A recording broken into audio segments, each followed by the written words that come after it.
Hello, welcome to Fortress, Alaska. I'm your host Dave, and today we are going to be discussing the Potter Marsh Poltergeist. So this is Potter Marsh. Pan around here and let you see it. It's a huge area of marshland, aka swamp. The water in there is extremely cold, and I'm here in daylight, but I do have nighttime photos. Over the last few months, we have managed to get a few pictures of the Potter Marsh Poltergeist, and I'll tell you more about her as we show pictures.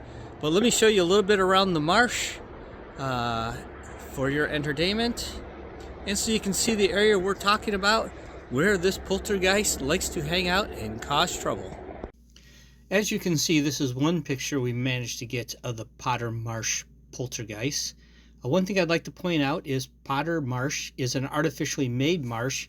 In about 1916 and 17, when they put the railroad in, they blocked off the natural estuary that flowed into the ocean, thus creating the marsh.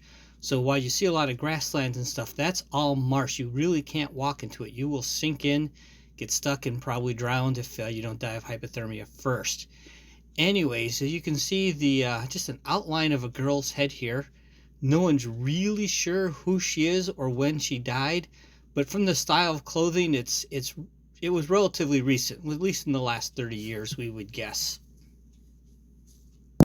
Here is the one more interesting thing about this particular poltergeist, is from time to time her clothing changes, and not sure how she manages that. I guess who knows what ghosts can do, but what we do know is she likes to hang out on the boardwalk and then try to entice people to follow her, because obviously as a ghost or poltergeist, she can move easily through the swamp, walking where people cannot walk. And she usually entices people to try to go out there with her. The smart ones figure out real quick that they can't follow her because they start sinking into the swamp, and if they're lucky, they can get back to safety. If not, well, you'll end up hypothermic or you will drown. Just another vantage point to see the marsh.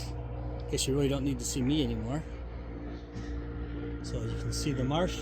Water's still flowing, but it is freezing up. A lot of wildlife hangs out here.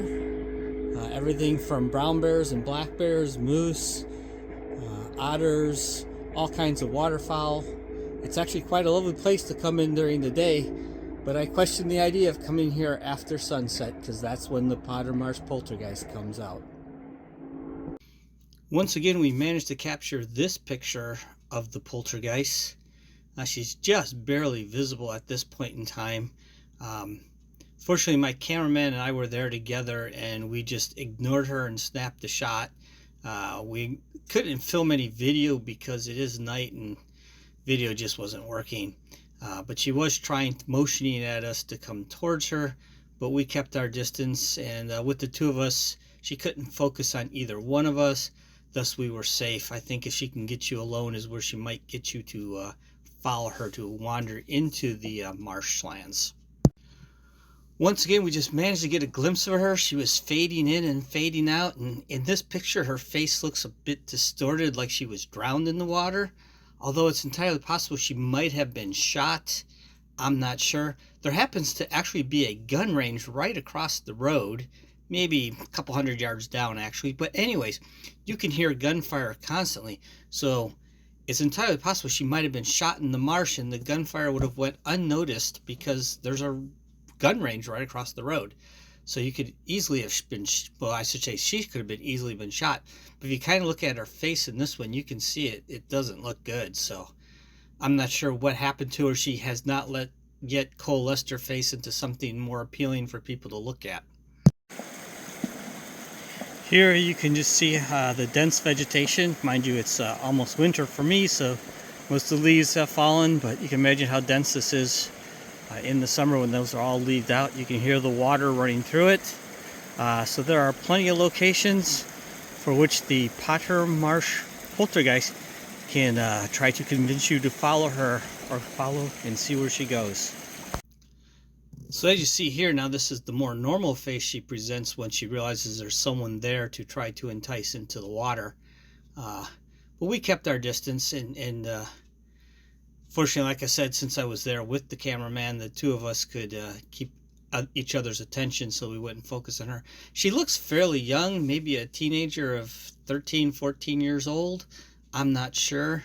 I'm not sure exactly the age on her. She could be a little older. I don't think she's any younger when she died, but she looks fairly young there. Maybe she gets people to follow her under the impression that she needs help. I think that's why an adult might follow her, as she looks like I said, a 13 or 14-year-old girl, and an adult might follow her trying to help her. I'm not sure. Here I'm basically at one end of Potter Marsh. Pan around. Like I said, I'll be out of here before nightfall comes, which is not long away now. But you can see how massive an area this is. Now in this particular picture, you can see her, it looks like she is standing on the water. She was back off from the decking, and you know, she was moving in an abnormal way. It was like she's in one place then the next, and the camera actually managed to catch her in two positions at once. It's really quite strange to watch her move about. We're really not sure how she does that, but once again, she's a poltergeist. But here you can see she is moving over the water surface, and it would be easy for someone to think she needed help. But she's not fully formed yet. So, like I said, we just kept our photos and kept on moving. And it took us a while to get these. This was many trips to the marsh after sunset.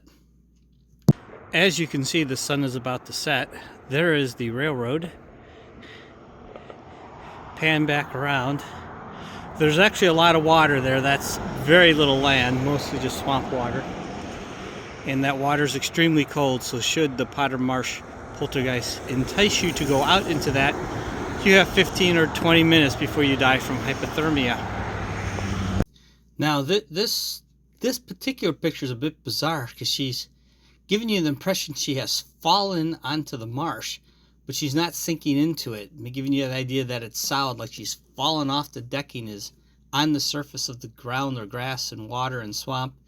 And you can see, you know, the lights in the background there, that's just the cars moving by. But, you know, it's hard to focus on a apparition in the dark and try to get a picture. I wish I could have got video. We tried, but it just wasn't going to happen. So should you happen to go out into Potter Marsh after dark, keep an eye out for the Potter Marsh poltergeist. And like I said, no one's sure how she ended up there, what she's doing there, how she died, when she died. Been able to find out anything about a missing girl. Like I said, she looks fairly young. I can see how an adult would want to go help her, or another child might want to go play. So you just have to be careful. Don't think that someone out there, unless you can clearly see them and know that it is indeed a person, you need to be careful at Potter Marsh, because she will entice you into that swamp, and that water's a killer. It's cold. Any time of year, that water is cold. And if you're not dressed properly for it, you will start to get hypothermic, you will collapse, you will drown, you will be dead. Or if you're dumb enough to fall out into the deeper stuff, just because the tall grass is there doesn't mean anything's solid underneath it, because it's not. There's really no solids ground underneath there.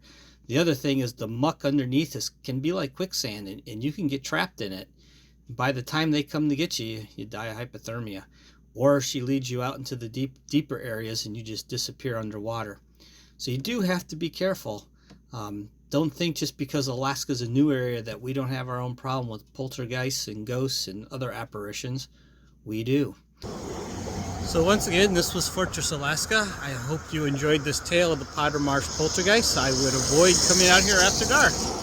Anyways, so that's Potter Marsh behind me still, and this is, as you can see, one of the major river crossings. The river's too small, but you can easily drown in it.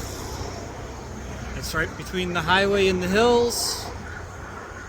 So as always, have a good day and get out shooting.